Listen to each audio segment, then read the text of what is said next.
Gemma. I'm going to read you one of my children's picture books.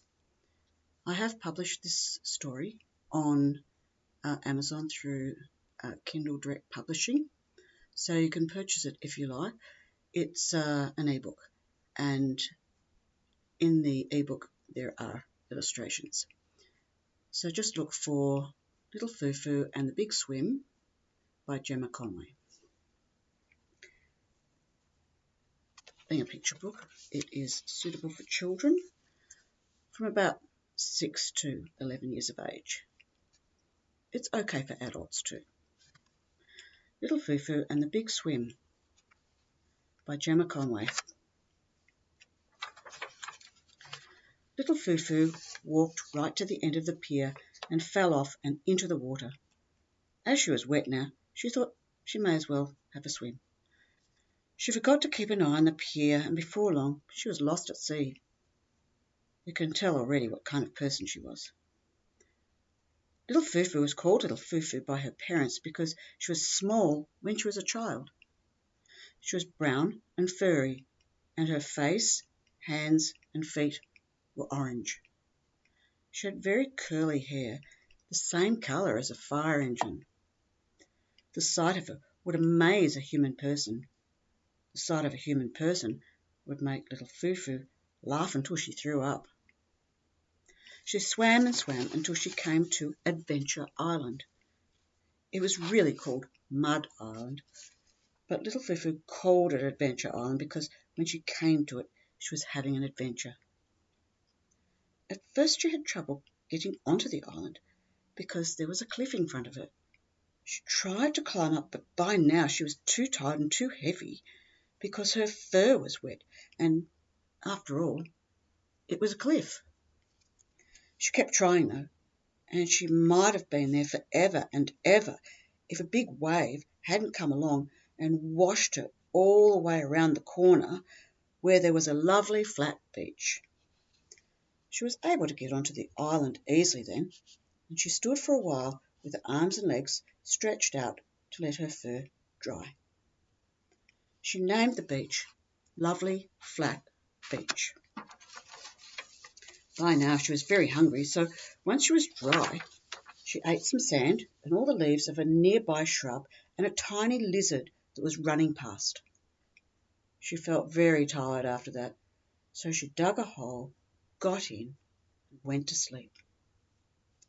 After sleeping right through the night, she woke up feeling well rested.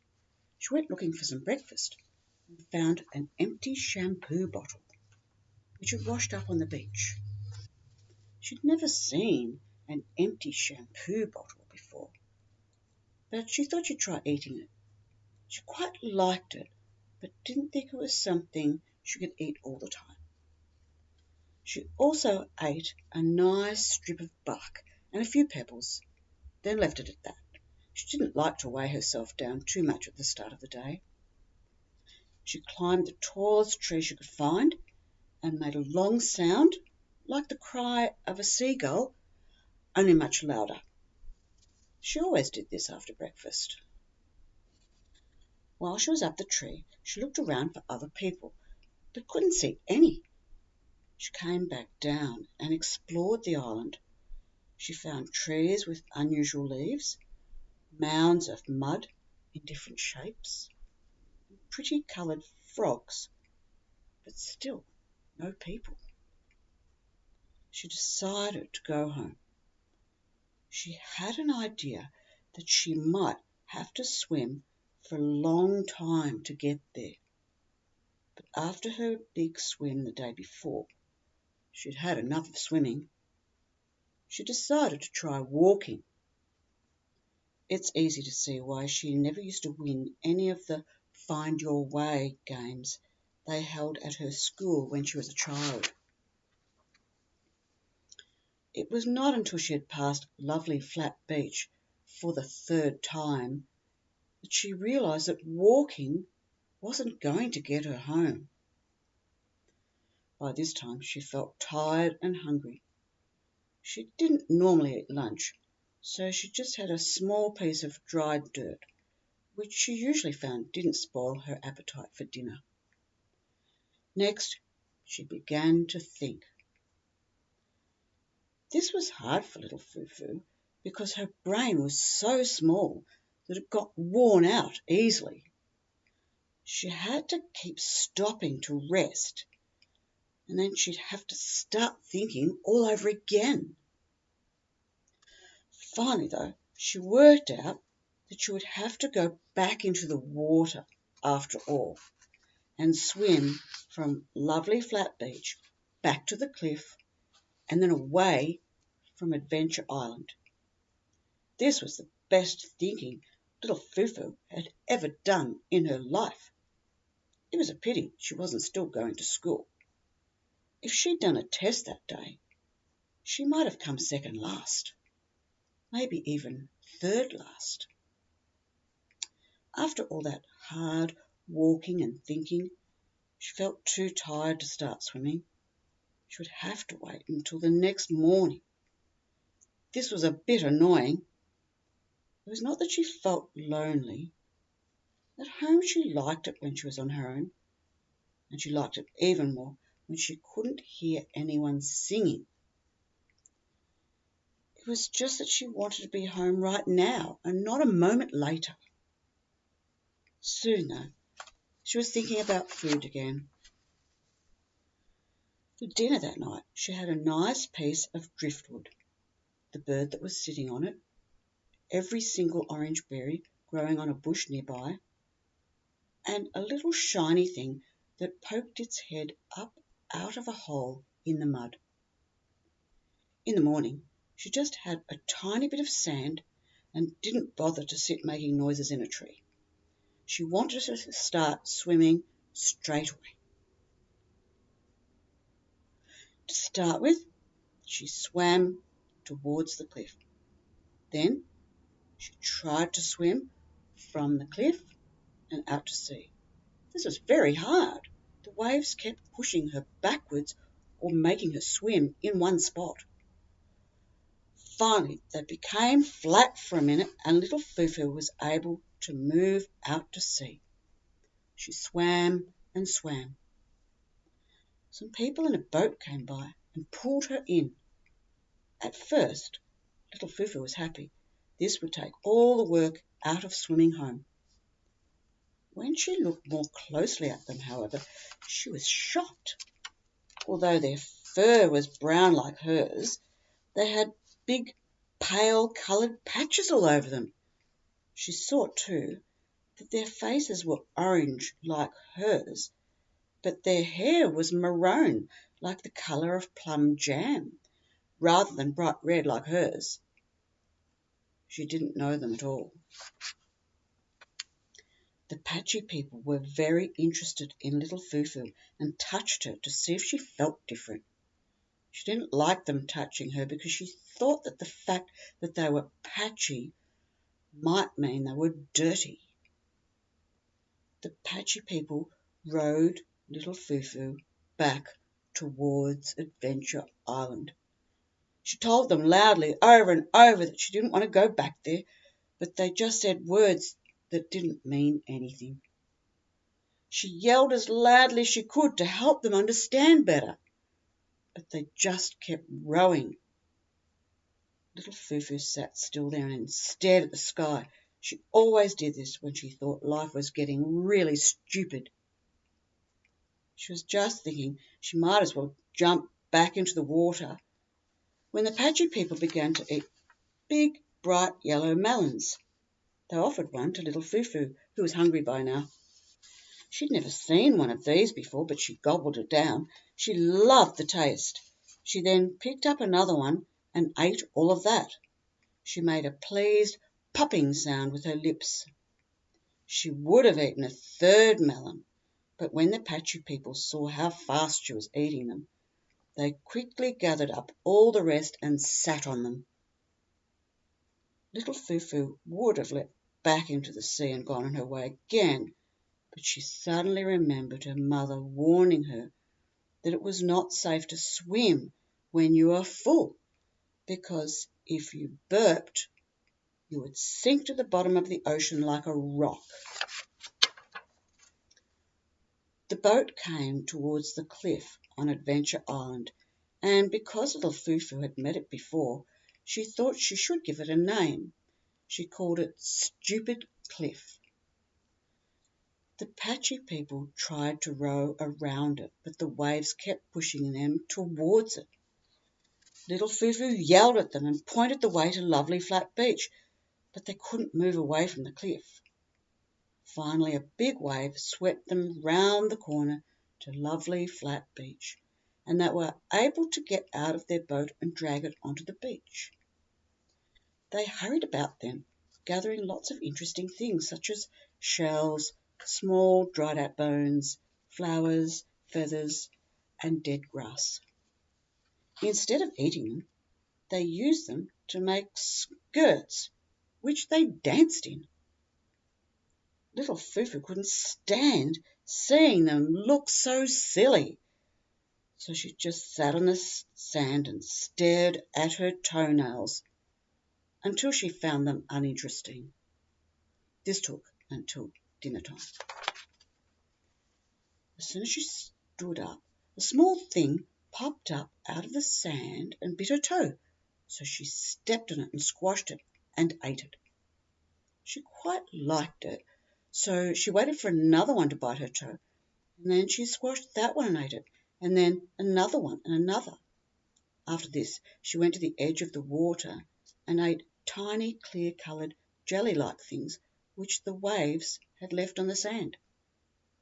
As well, she ate some nice fresh seaweed and some nice dead smelly seaweed. She was still a bit peckish and would have liked a small shark, but she would have had to go swimming to grab one. She didn't want to get wet again this late in the day. She found a piece of boat which had washed up onto the sand, so she ate that instead. She wasn't really happy with it, though, because the paint spoiled the flavour. After this, she went and found her sleeping hole and began cleaning some leaves out of it. The Patchy people were still dancing, and now they began to sing. She couldn't bear this, so she stopped digging and marched over to them. She tried and tried to teach them how to sing and dance the right way, but it was just no use because they kept giggling. Little Fufu got so angry that she stood on her head and made all her fur stick out. She would have made a loud snoring noise as well, but she was trying to control herself. Night fell and became very dark, but after a while the thick clouds in the sky slowly moved, letting the full moon shine brightly. As soon as this happened, the Patchy people bowed down to it. Little Fufu got down off her head and sat and watched. Her mouth and eyes became very round and her ears stuck out. Her people only ever bowed to their apple tree. Once a year they held an apple tree day, when everyone gathered around the apple tree and sang a song about how juicy apples are. Everyone then picked a shiny red apple each, ate their apples, and then threw the cores at each other. What the Patchy people did instead of this, little Fufu couldn't think. She watched to see whether they would do anything odd next. All they did was dance again, much faster this time. Finally, they flopped down and went to sleep without digging any holes. This didn't surprise little Fufu. She'd heard of people who didn't sleep in holes. She had a hazy memory of her grandfather warning her about them. He'd said they were not to be trusted because their backs were too straight and this made them taller. Little Fufu went and finished digging her hole, got in and curled up for the night. She decided that the next day she should begin teaching these strange people her ways. Just as she was falling asleep, she thought she heard the noise of a boat banging into Stupid Cliff.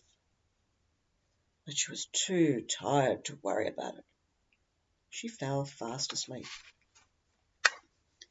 The next morning, when the sun rose and little Fufu and the Patchy people woke up, they noticed something unusual on top of a stupid cliff. They crept up there to look more closely. There was a small group of people sleeping. They were pale-coloured all over, and the hair on their heads, as well as the skin on their faces, hands and feet, were orange. They were lying on their backs with their heads in little holes. "Well, look at that," said little Fufu. Her voice woke the pale people, and they sucked in their breath at the sight of her. They didn't like the look of her or the Patchy people, so they quickly leapt up. They climbed onto one another's shoulders and poked out their tongues. Little Fufu and the Patchy people stepped back. The pale people then made long sounds like cows mooing. This made little Fufu and the Patchy people run for their lives. When little Fufu and the Patchy people reached lovely flat beach, they stopped and turned to see what the pale people were doing now. All they were doing was watching little Fufu and the Patchy people. The Patchy people put their maroon heads together and talked about what to do. They decided to leave the island right away. Little Fufu couldn't understand them, but she decided the same thing at the same time. She and the Patchy people ran to the boat as fast as they could, got in and rowed away. The pale people raced down to the beach, where they stood at the edge of the water and yelled strange words. After a few minutes, they sat down and cried. The Patchy people felt sorry for them, so they stopped rowing and sat quietly watching them. Little Fufu made screechy sounds as she laughed and laughed, some might say rudely. The pale people got up and ran to the cliff where they'd left their pulley and boat hanging by a hook. They used the pulley to pull up their boat, and then they carried it to lovely flat beach. They put it into the water, jumped into it, and rowed after the Patchy people. When the Patchy people saw them coming, they started rowing again. The pale-coloured people had a faster boat and faster oars and faster muscles, and bit by bit they caught up. When they got near enough, they threw red-coloured oranges into the Patchy people's boat. The Patchy people had never seen red oranges before, and they thought they were for hitting people, so they threw them back at the pale people hard. Creases appeared all over the pale people's faces, and once again they cried. Little Fufu picked up one of the red oranges and started eating it. One of the pale people stopped crying and began eating one too. He sat eating and looking at little Fufu, and she sat eating and looking at him. He smiled at her, but she didn't smile back. She thought that the fact that he was pale-coloured with orange hair might mean he was bad. He was skinny too, and she could clearly remember her father warning her about skinny people. He'd said that they got that way by eating all the wrong things. When the Patchy people saw that both little Fufu and the pale person were eating the oranges and they weren't even dying, they waved to the pale people to throw them back. The pale people understood, but they were upset by now, so they threw them hard. The Patchy people had to dodge a couple of them, but they caught the rest and began eating them. They loved them, even the middle part. So they let the pale people come closer and asked them for more. The pale people weren't so upset by now, so they tossed some more in, gently this time. The Patchy people started to throw some melons, but when a small shark swam by, they grabbed it by the tail and pulled it into their boat. With all their strength, they heaved it into the pale-coloured people's boat.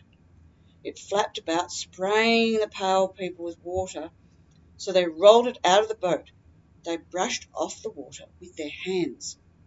They got water on each other, and this made them all get upset with each other. Next, they started pushing each other, and their boat rocked from side to side. The patchy people sat quietly staring. They'd never seen anyone behave like the pale-coloured people. They thought it would be a good idea to copy them, so they started pushing each other. You can see that their good thinking lessons at school were no use at all. When little Fufu told them to stop it, they took no notice. So she sat looking up at the sky. The patchy people pushed each other right out of their boat. When the last two fell giggling into the water together, little Fufu grabbed two of the oars and started rowing as fast as she could. The patchy people became very worried then and swam after little Fufu and yelled at her. She laughed loud, screeching sounds and kept rowing. She wasn't good at rowing, so the boat went very slowly around in a circle. This made it easy for the patchy people to climb back in and throw her out. She decided to forget about the stupid patchy people and their stupid boat and swim home. All she had to do was make sure she didn't burp. The patchy people rowed along beside her and kept trying to pull her back in, but she pushed away their hands. She told them to go jump in the lake, but they didn't, because they couldn't understand her, and anyway, they weren't in a lake. Little Fufu swam and swam, and the patchy people rowed and rowed. The pale people also followed little Fufu because they were so amazed. They'd never seen anyone stay in the water for longer than a minute. Their mothers had always told them that they'd shrink. This is how little Fufu arrived home with the patchy people and the pale people. Some of little Fufu's people were on the beach and saw them all arrive. Their eyes and mouths became bigger and rounder, and their ears stuck out as far as they'd go. They didn't like the patchy people because they were patchy, and they didn't like the pale people either because they were pale. The pale people didn't like how brown little Fufu's people all were, and thought it would be good to fight them. The patchy people, though, didn't mind little Fufu's people at all because they looked just like little Fufu. They thought she was as funny as a cricket. Little Fufu's people didn't want either the patchy people or the pale people to stay. They became very angry when the patchy people pulled their boat up onto the sand and, smiling at them, got out. They became even more angry, though, when the pale people poked out their tongues and rowed away. Several brown people ran into the water and swam after them. Because the pale people could row faster than the brown people could swim, they couldn't catch them. They wanted very much to catch the pale people and push them out of their boat, but all they could do was throw water at them. This made the pale people very angry because they thought that throwing water at someone was the worst thing a person could do. They wanted to row back to the brown people and smack them, but how could they smack them when they were throwing water at them? All the pale people could do was make mooing sounds. The brown people stopped throwing water, went back to the beach and ran to the pier. They got into a boat tied up there and began to row after the pale people. This didn't worry the pale people at all until the brown people remembered to untie their boat and started actually coming closer. The brown people and the pale people rode as fast as they could. They rode and rode and rode. Night began to fall, but still they rode. When it was pitch dark and the pale people couldn't see the brown people any more, they thought that this meant they weren't there any more. They stopped rowing and went to sleep. The brown people thought that if you rode in the dark, you could fall off the edge of the world. So they also stopped rowing and went to sleep. By morning, the two boats had floated back close to the shore and were gently touching each other. One of the brown people woke up first and quietly woke the others in his boat. They all laughed softly. They began rocking the pale-coloured people's boat. The pale people woke up in a panic, and for a moment they forgot they were in a boat. They tried to run away, and as a result fell into the water. The brown people rocked the pale people's empty boat until it tipped upside down.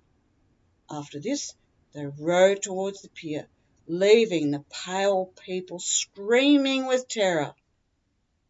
The brown people felt sorry for them, but they didn't go back to help.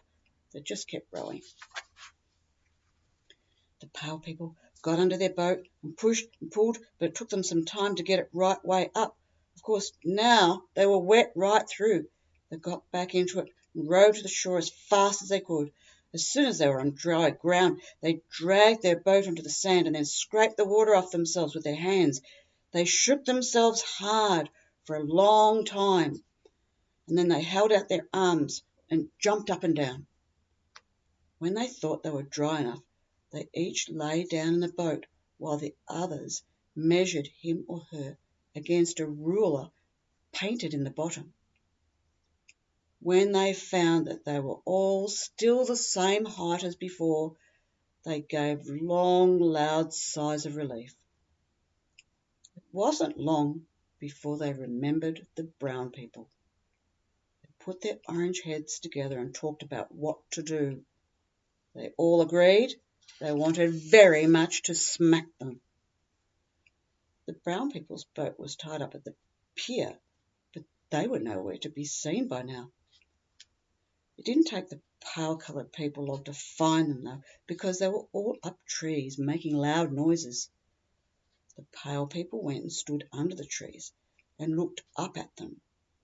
They remembered their fathers warning them that the sort of people who sat in trees were not to be trusted because they might fall on you. The pale people moved away from the trees to talk about what to do.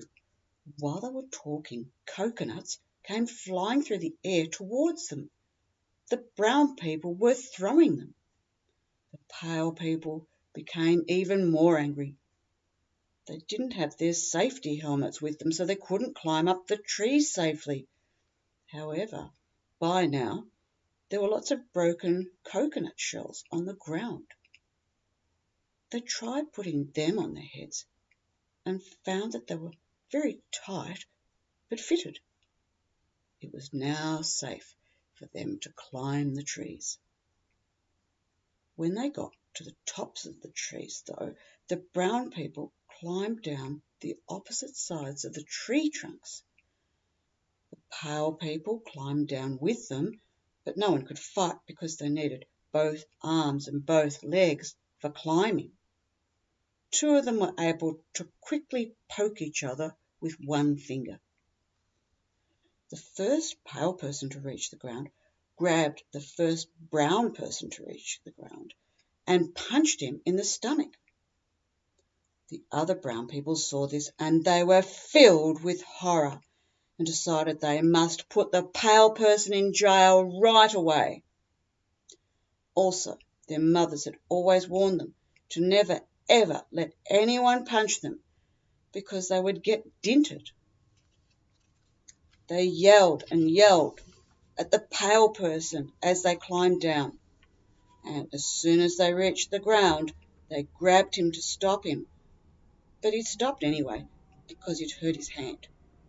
The brown person he punched had rocks in his stomach. This same brown person started to also cry, not just because his stomach hurt, but because, sure enough, it had a dent in it. This just goes to show you that parents aren't wrong all the time. It was all right, though, because after a minute, his loud crying made the dent pop out again. The other brown people shook the pale person so that if he had rocks in his stomach, they would bang around. The other pale people quickly finished climbing down, and a big fight happened, the worst either the brown people or the pale people had ever known. They all grabbed each other and squeezed as hard as they could. It was terrible. Everyone was crying, and no one would let go. The brown people's bright red hair started to get less and less curly until it stuck straight out from their heads and looked 3 times longer. The pale people didn't like the look of this. After a few moments, their own orange hair stuck straight out of their heads too. The brown people didn't like the look of this either. Hearing the dreadful crying, little Fufu, the patchy people, and several brown people came running. They all looked bleary-eyed because they'd been up all night trying to teach each other how to dance. The patchy people had never seen such terrible fighting before, so they ran round and round in circles and flapped their arms up and down. The brown people didn't like the idea of pale-coloured people fighting brown people, so they raced towards the fighters to join in. When they saw that the fighters' hair was getting straighter and longer, though, they stopped in surprise and just watched. The fighting people got so scared of each other's hair that they let go and jumped away from each other. This made little Fufu laugh and laugh. She laughed so much that she got worried that her insides might pop out. She lay on her stomach on the ground and tried to think of something sad. The brown people around her started to laugh too, and the patchy people stopped running in circles and watched little Fufu. After a while, they started to giggle softly. All of the people who'd been fighting now stopped running and stood feeling silly. They felt even sillier when the laughter became louder. The brown ones covered their heads with their arms and raced each other to the hairdresser. The pale ones hung their heads for a few moments and then ran as fast as they could into the bush to hide and also to try to find some hair curling lotion. All the people watching began to laugh even more loudly than before, and they had to bend over and hold their stomachs. Before long they were laying down on the ground like little Fufu. Years later, now and then, the brown people and the patchy people and the pale people would tell their grandchildren all about the day of the big fight, but each told the story in a slightly different way. The end. Bye for now.